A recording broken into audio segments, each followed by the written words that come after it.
Bien-aimés dans le Seigneur, je vous salue toujours dans le nom puissant de Jésus-Christ, notre Seigneur. Bakundwa mu mwami wacu Yesu Kristo nongeye kandi kubaramutsa mu izina ry'umwami wacu Yesu. C'est toujours votre humble serviteur, le pasteur Charles Bormet, le centrafricain et l'ancien prêtre catholique. Wa mukozi w'Imana wanyu aciye bugufi umuvugishwa n'Imana Prophète Charles Bormet yahoze ari umupadiri muri Katolika. Nous allons parler, je vais parler sur le ministère de Lucifer et ses démons. Tugiye kuvuga ku ibango rya Satani n'abadayimoni biwe. Je répète le thème, le ministère de Lucifer et des démons. Ibango rya Satani n'abadayimoni cyangwa n'abadayimoni biwe. Bien-aimés dans le Seigneur, écoutez ce que je vais dire. Bakundwa mu mwami mwumvirize ivyo ngiye kuvuga. Lucifer, qu'on appelle Satan, qu'on appelle aussi le diable, Luciferi bita kandi Satani bakongera bakita umurwanizi, travaille comme ministre. akora nk'umuntu afise ibango arongoye. Travaille comme ministre. Akora nk'umuntu afise ibango. Ici, il y a 6 ministres de Lucifer. Aha tugiye gutanga abarongoza b'amabango batandatu ba Satani cyangwa abashikiranganje batandatu b'umurwanizi. Et quand nous prenons la semaine, Kandi iyo dufashe indwi, la semaine comporte 7 jours. indwi igizwe n'iminsi indwi. La semaine comporte 7 jours. Indwi igizwe n'iminsi indwi. Si nous prenons les 6 ministres de Lucifer, Iyo dufashe abashikiranganje batandatu ba Satani, cela revient à dire qu'il y a un jour qui reste. ni kuvuga ngo haba rimwe umunsi umwe ubura. Et le jour qui reste, Hama umunsi ubura, c'est Lucifer lui-même qui travaille en tant que ministre. bivuga ngo Luciferi wenyine ubwiwe niwe akora nk'umushikirangoma w'ibango ryiwe. Notez très bien que les démons travaillent 24 heures sur 24 heures. Twibukanye neza ko abadayimoni bakora amasaha 28 ku 28. Mais les heures que je vais vous donner ici, Ariko amasaha ngiye kubaha ngaha, ce sont des heures de pointe.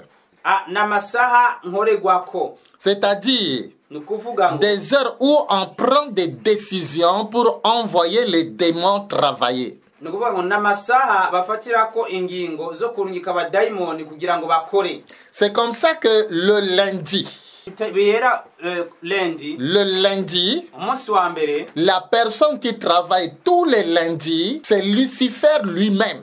Luciferi ubwiwe. C'est Lucifer lui-même qui travaille tous les lundis. Ni Luciferi ubwiwe akora umunsi wa mbere. Il travaille de 23 heures à 0 heure. Akora uhereye isaha 5 gushika isaha 6 z'ijoro. Et de 3 heures du matin jusqu'à 4 heures du matin. Ama no guhera isaha 9 zo mu gatondo gushika saa 10 zo mu gatondo. Sa mission, Mission yiwe, la mission de Lucifer tous les lundis, mission ya Luciferi, mission se kwa mbere, c'est la destruction dans tous les domaines. no kugira ngo asangangure mu bisata byose. C'est d'amener la destruction dans tous les domaines. No kuzana ukononekana kw'ibintu mu bisata by'ubuzima bwa misi yose. Quand vous lisez dans Jean chapitre 10, le verset 10, Iyo musomye muri Yohana 10 murongo wa 10, on vous parle du voleur qui vient que pour dérober, havugwa umusuma ngo yamaza gusazanywe no kwiba, égorger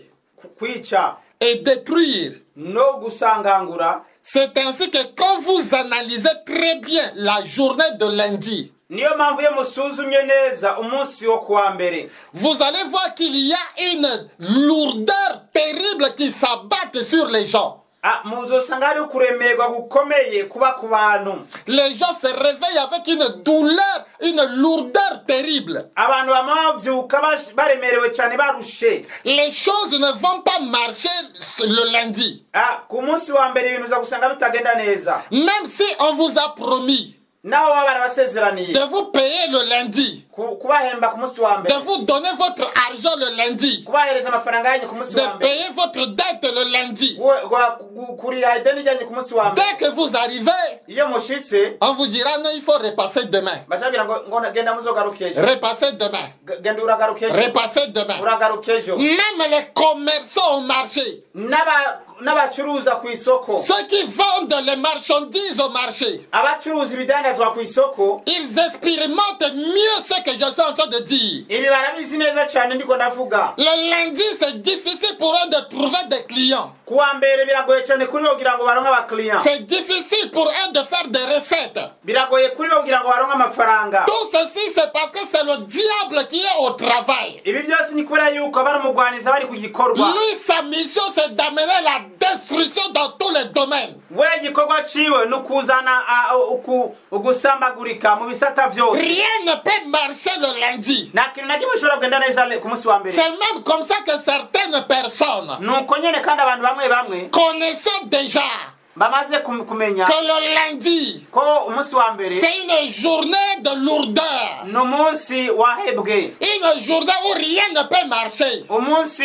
atagiye na kimwe kigenda neza. Ces gens préfèrent même rester à la maison. Abo bantu mbere bagaca bigumira no muhira, Ils préfèrent même rester même à la maison. bagaca bifatira umwanya wo kwigumira no Parce muhira, qu'ils savent que même s'ils sortent, kuko bazi neza ko naho ils ne bosohoka vont même bagenda pas revenir avec quelque chose à la maison. nta kintu baza kugarukana muhira basumye. Donc tous les lundis, ni ukuvuga ngo iminsi yose ya mbere c'est le lundi où le diable lui-même travaille en personne. ni umunsi wa mbere satani wenyine akora ubwiwe, Il cause des accidents et des accidents. agateza amaakisida n'amaakisida, Il cause même des problèmes et des problèmes. agateza ibibazo n'ibibazo. Il y a même des gens qui meurent même dans les hôpitaux et les maternités. hari n'abantu bapfira mu bitaro no mu maternité, Parce que c'est lui-même le diable en personne qui travaille. kubera ko umurwanizi wenyine ubwiwe niwe aba ariko arakora. Nous allons parler du mardi. turaza kuvuga ku munsi wa kabiri.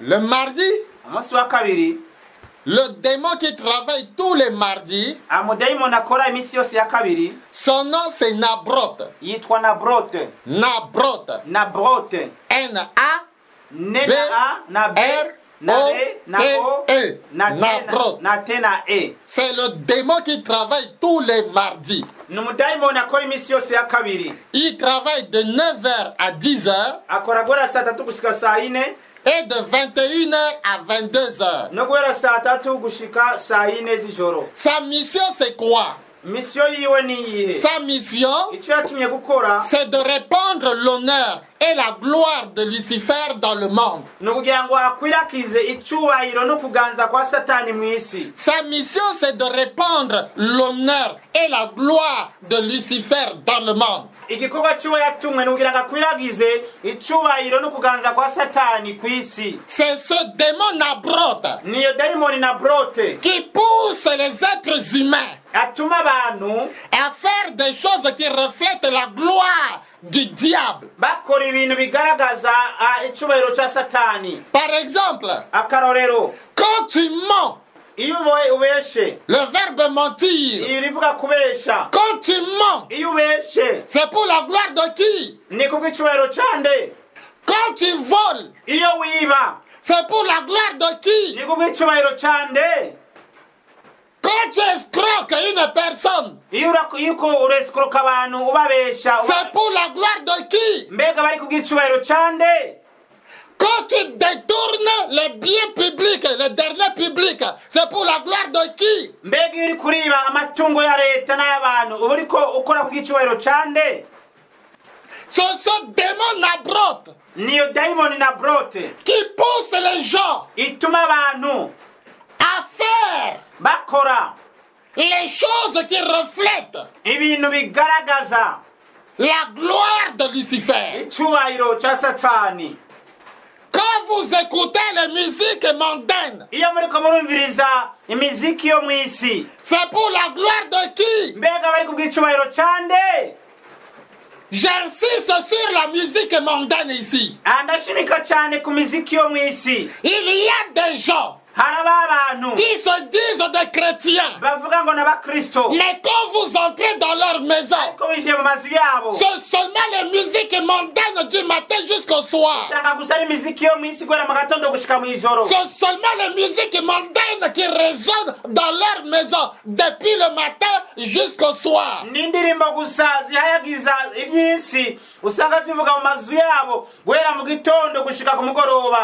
Ils écoutent la musique mondaine depuis le matin jusqu'au soir. Bien-aimés dans le Seigneur, vous qui écoutez ces musiques mondaines, vous qui donnez vos oreilles à ces musiques mondaines, vous êtes en train d'inviter les démons dans vos maisons. Vous êtes en train d'inviter ces démons-là dans vos maisons. Il y a des gens qui se disent des chrétiens, mais dans leur maison, vous ne trouverez que des cassettes de musique mondaine. C'est le diable qui règne par la musique mondaine dans leur maison. Et ces gens-là, quand vous aurez des problèmes, ils vont aller vite maintenant chez Jésus. Oh Jésus, aide-nous, aide-nous, aide-nous. Aidez-moi, aidez-moi. Bien aimé, écoutez-moi, Jésus ne va pas vous aider. Pourquoi? Parce que dans vos maisons, il n'y a pas Jésus. C'est seulement les musiques mondaines, le diable qui règne. C'est le diable qui règne en maître dans vos maisons. Depuis le matin jusqu'au soir, la nuit, c'est seulement musique mondaine. Et c'est quand vous aurez des problèmes que vous allez dire que oh, Jésus, Jésus, quel Jésus qui va venir? Quel Jésus?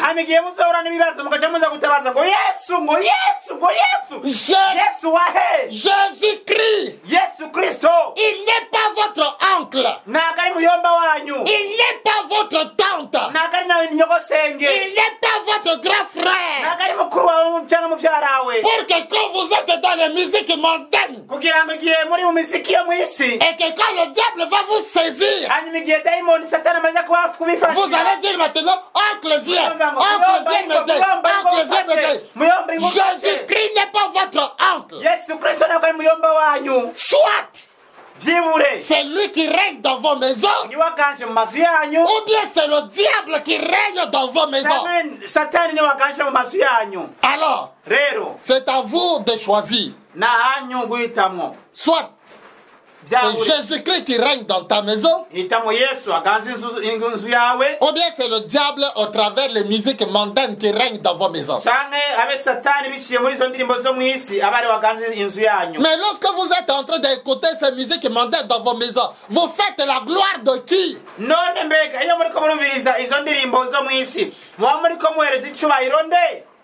Ici, j'attire l'attention des parents. Il ne faut pas vous plier aux caprices de vos enfants. Parce que quand les enfants mettent ces musiques mondaines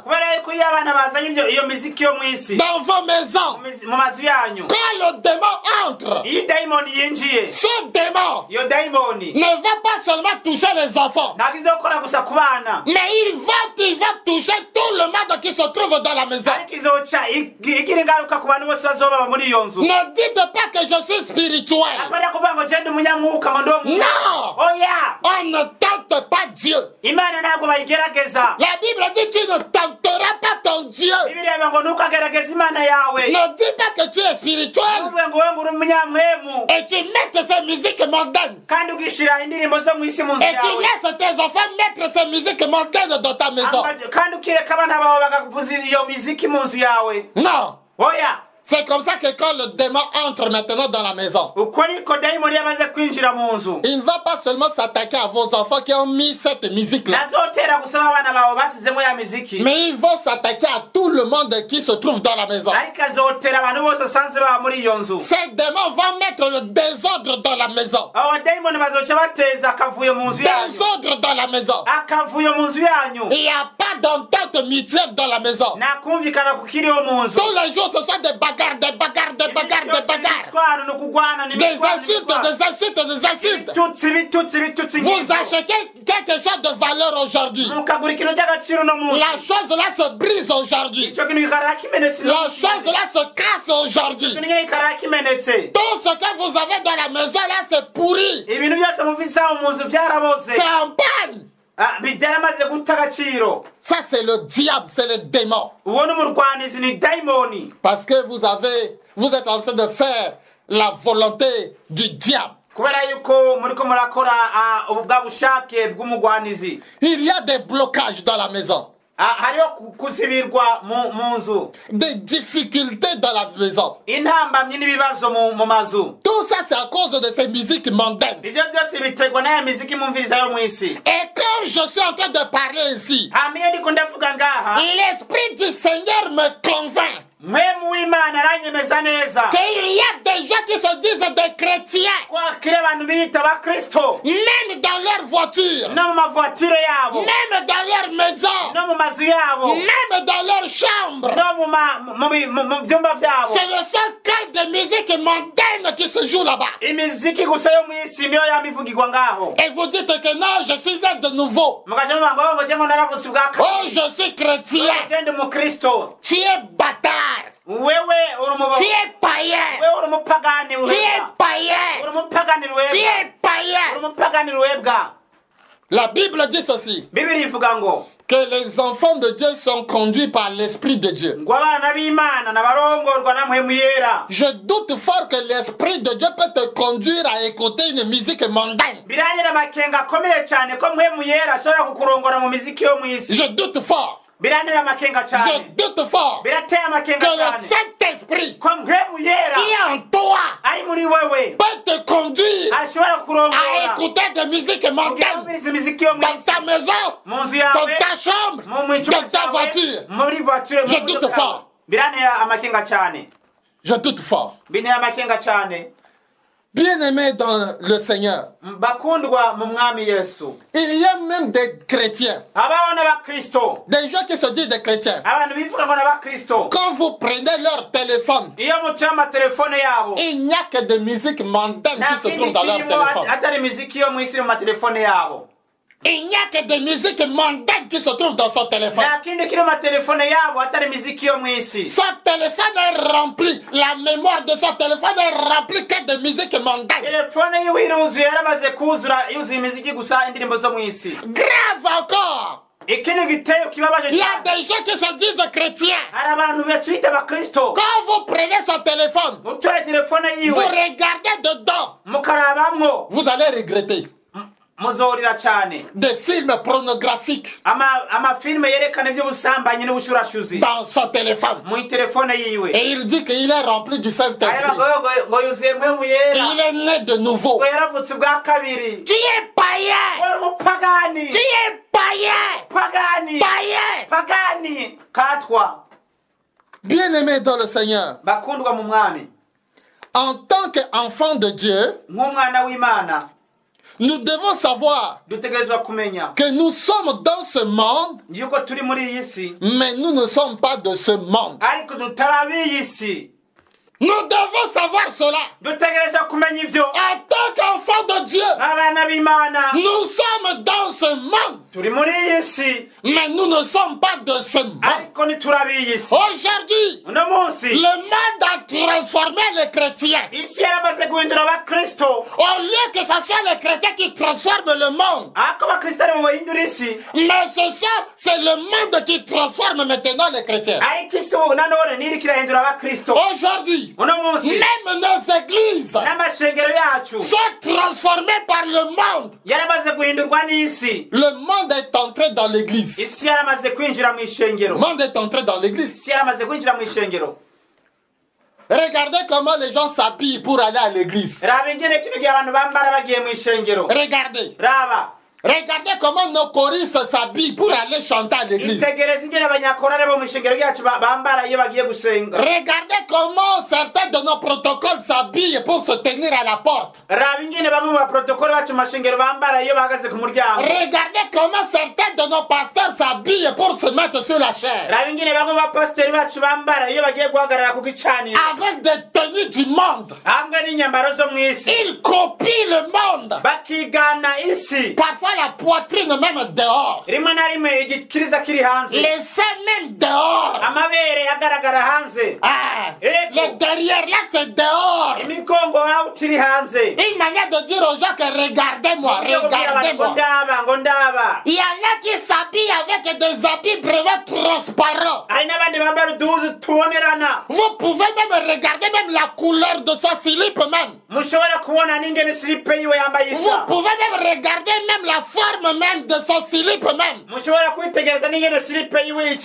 ça dans les églises. Le monde est entré même dans l'église. Les chrétiens se conforment même au mode du monde. Tout ça c'est ce démon Nabrote qui est en train de travailler. Beaucoup des enfants de Dieu se conforment maintenant au monde.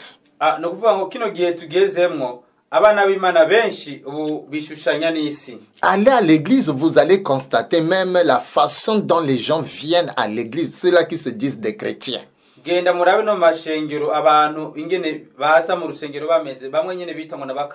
Regardez même le comportement, l'habillement de nos sœurs chrétiennes, de nos sœurs et de nos mamans chrétiennes. C'est comme si elles viennent à l'église pour chercher des hommes.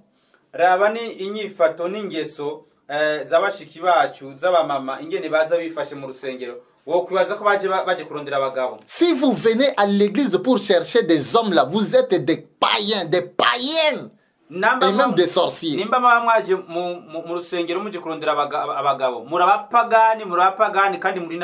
On ne vient pas à l'église pour chercher le mariage, pour chercher les hommes, non. Nous venons à l'église pour chercher le salut. C'est le salut que nous venons chercher. Ce que les païens ne peuvent pas avoir. Il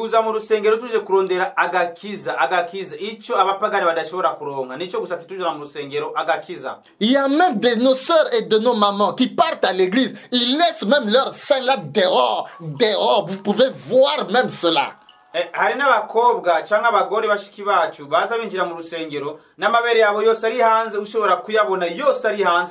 bas-ventre est même dehors. Des habits transparents où vous pouvez voir même les slips même de la sœur, de la maman et tout ça.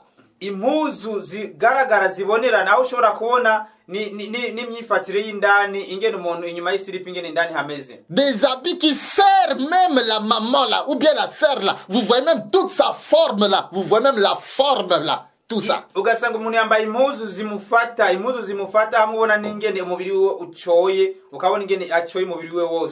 allez vous poser la question. Est-ce qu'une telle personne est venue à l'église pour chercher Dieu, ou bien elle est venue pour chercher les hommes?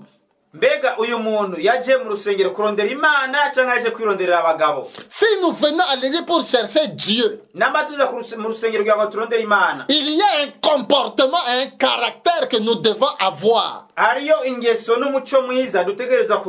Pas le comportement des païens.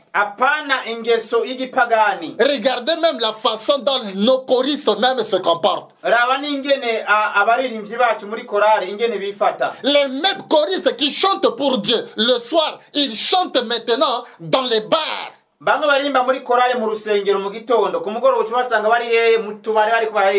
mêmes musiciens qui jouent la guitare pour Dieu à l'église le soir, c'est eux qui jouent la guitare maintenant dans les bars maintenant.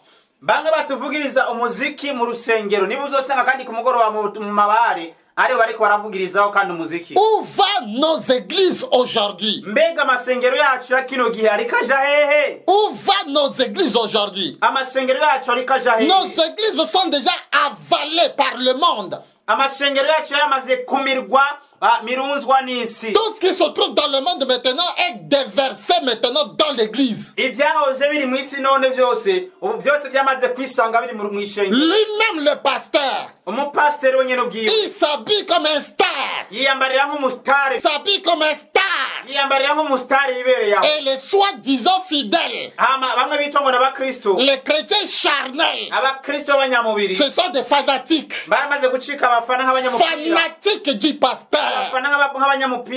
Fanatique du pasteur. Le monde. Ici. Le monde. Ici. Ce démon Nabroth travaille beaucoup. Travaille beaucoup. Et beaucoup sont en train d'accomplir la mission du diable sans le savoir. Répandre l'honneur et la gloire de Lucifer dans le monde. Bien-aimés, vous risquez de rater le ciel à cause des choses inutiles que vous faites. Quand vous mentez, parce qu'il y a des grands menteurs aujourd'hui, même dans les églises. Le mensonge est devenu même une nourriture pour lui. Quand vous mentez, c'est pour la gloire de qui? Quand tu triches même à l'examen. Quand tu triches à l'examen, c'est pour la gloire de qui? Quand vous faites l'impudicité, l'adultère, c'est pour la gloire de qui? N'est-ce pas pour la gloire du diable? N'est-ce pas pour l'honneur de Lucifer? Vous n'êtes pas en train de propager sa mission de répandre l'honneur et la gloire dans le monde.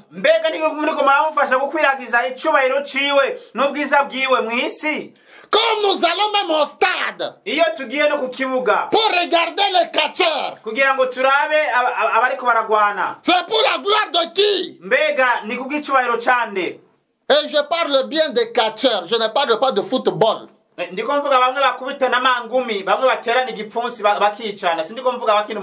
Parce que le sport des catcheurs là, c'est le sport des féticheurs. Et vous les chrétiens, vous partez pour regarder le catch là. Quand nous nous habillons mal, quand tu t'habilles mal, dans l'objectif d'attirer le mari d'autrui, la femme d'autrui, c'est pour la gloire de qui?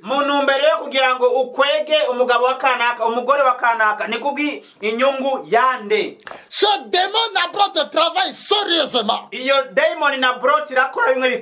La Bible nous dit qu'en toutes circonstances, nous devons rendre gloire seulement à Dieu. Même dans notre façon d'habiller, nous devons rendre gloire seulement à Dieu. Dans notre façon de marcher, nous devons rendre gloire à Dieu. Dans notre façon de parler, nous devons rendre gloire à Dieu. Il faut que tout ce que nous devons faire, que cela doit refléter la gloire de Dieu et non la gloire du diable. Si nous faisons des choses qui reflètent la gloire du diable, c'est que nous sommes poussés par son démon Nabroth. Bien-aimés dans le Seigneur, quand vous obéissez à ce Nabroth, ce démon Nabroth, or lui, il travaille pour le diable. Alors, ce que nous faisons, notre comportement est une adoration orientée vers le diable. C'est-à-dire que tu adores déjà le diable par ton comportement. Tu adores le diable par ton caractère. Tout ce que tu fais est une adoration déjà au diable.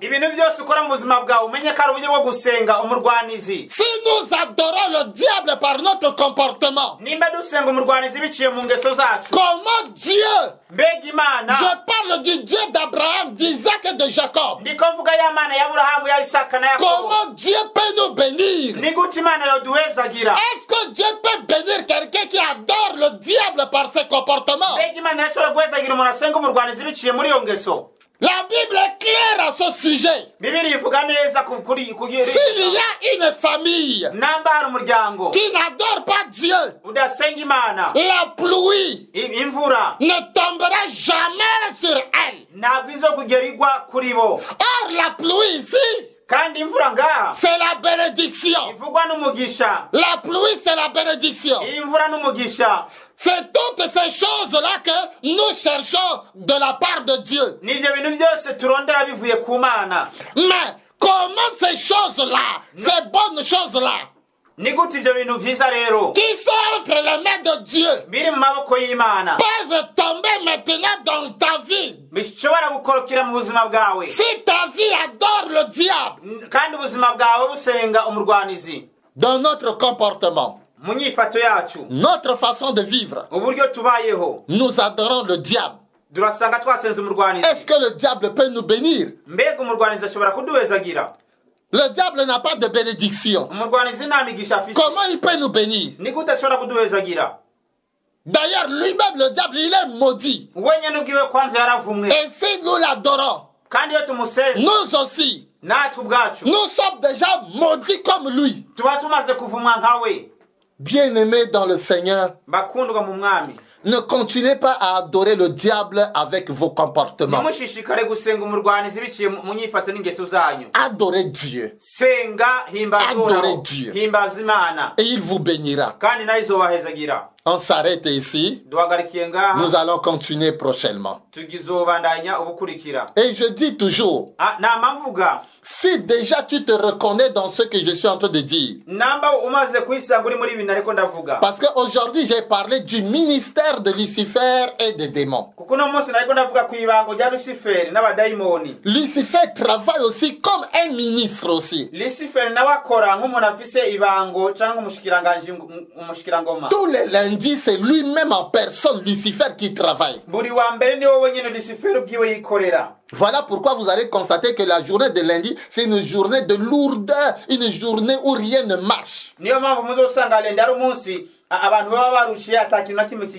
Des accidents par-ci, par-là. Des gens qui meurent par-ci, par-là.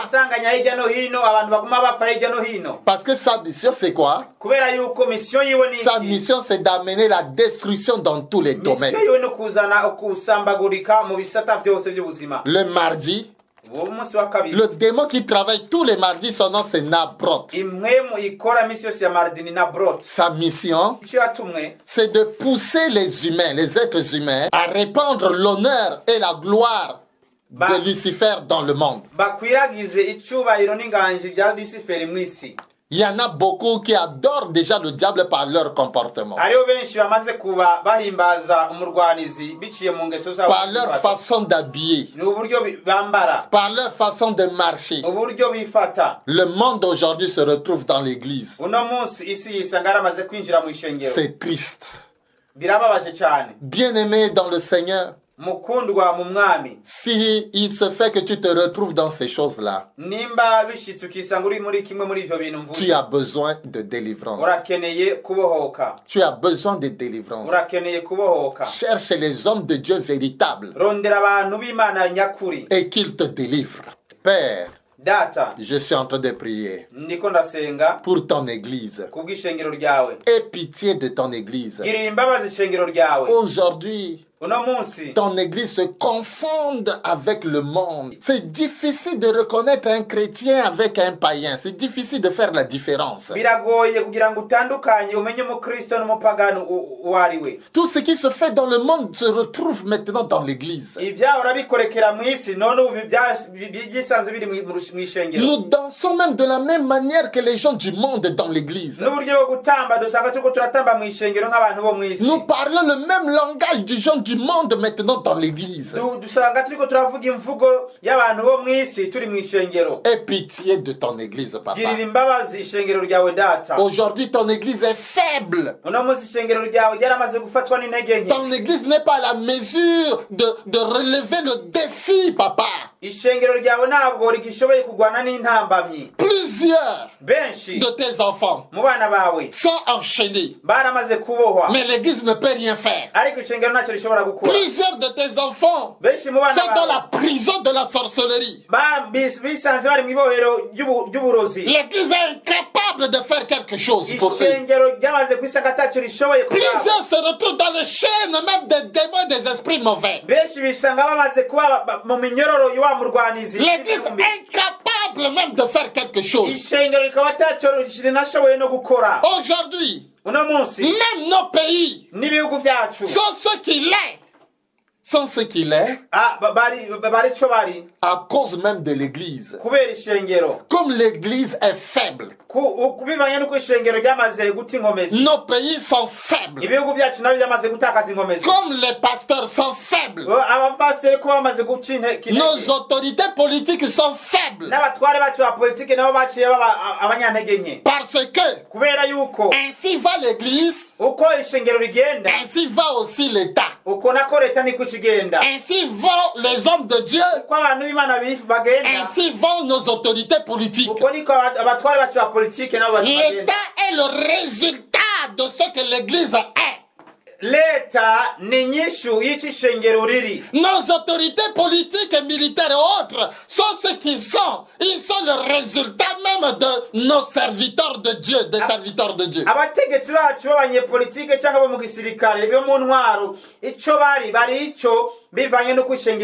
Si l'église est forte, nos pays devraient être forts. Si les hommes de Dieu étaient forts, les autorités politiques et militaires et autres devraient être forts aussi. Père, soutiens ton église et soutiens nos pays par le Saint-Esprit de Dieu. Délivre, papa, et libère tous ceux-là qui lèvent les yeux vers toi. Délivre-les par ta grâce et par ta faveur. C'est dans le nom puissant de Jésus-Christ que j'ai ainsi prié. Amen. Amen. Amen. Amen. Que Dieu vous bénisse.